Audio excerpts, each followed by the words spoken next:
अरे बाप रे बाप।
श्री राम जानकी बैठे हैं मेरे सीने में। श्री राम जानकी बैठे हैं मेरे सीने में। श्री राम जानकी बैठे हैं मेरे सीने में। श्री राम जानकी बैठे हैं मेरे सीने में।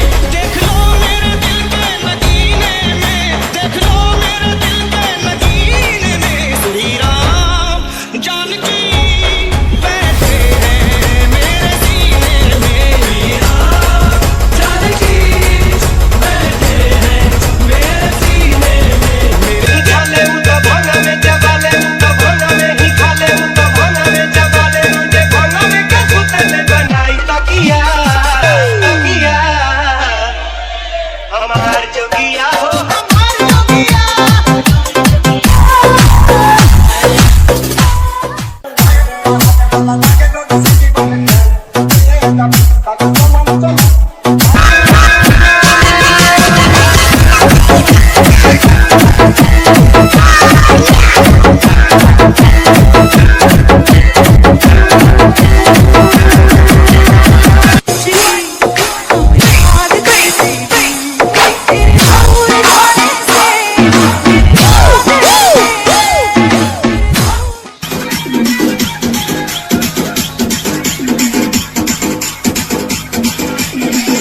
अबे हम आएंगे और तुम्हारी आंखों के सामने बजाएंगे।